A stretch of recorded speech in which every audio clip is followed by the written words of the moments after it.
Paul, thank you for being with us tonight. May I ask you to introduce yourself and what's your job description with the distillery? Yeah, I'm Paul Dempsey. I'm the commercial manager at Speyside Distillery Company Limited.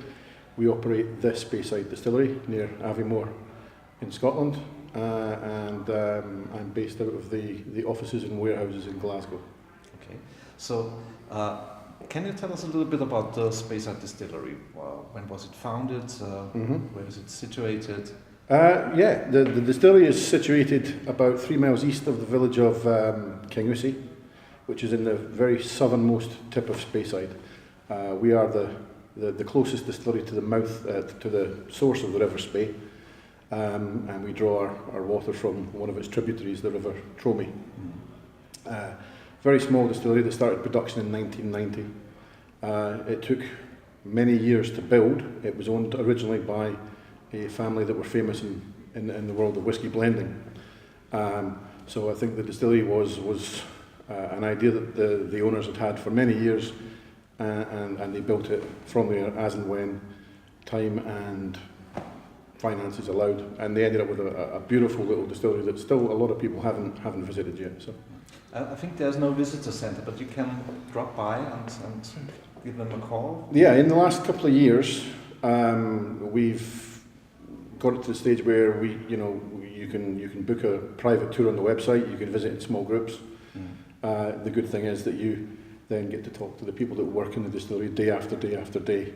It's an old building and quite a rural location, so there wasn't the scope to build a visitor centre with parking for large buses and things like that. But a lot of people like this style of tour. You get to spend a lot longer talking to the people that actually make the whisky. So it's a rather small distillery.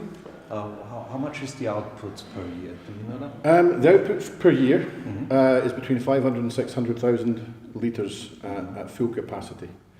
That is staff working 6 days a week on 2 shifts.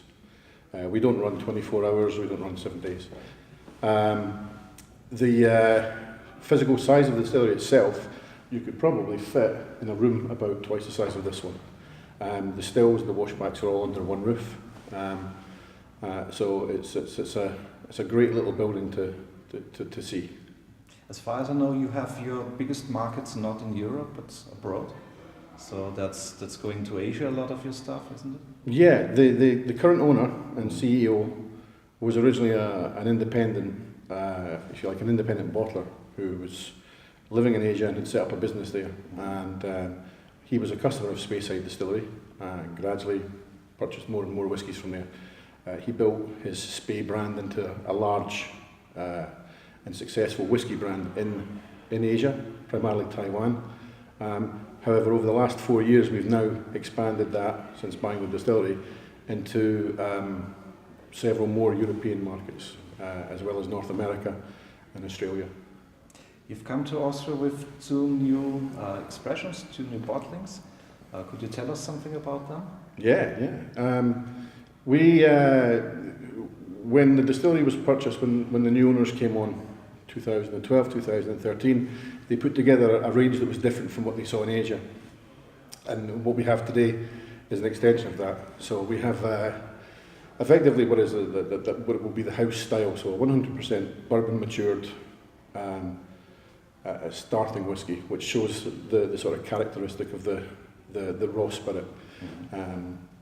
We're using multi-vintage. It's a no age statement. But what you get from there is a character of just a standard bourbon matured whisky, which will be the starting point for every other whisky on the range.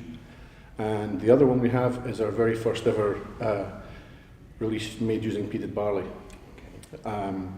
The previous owners had done various different distillations of peated barley over the years, but had never released the stock, so we had to look at what was there, tried a few samples and decided to do a first run.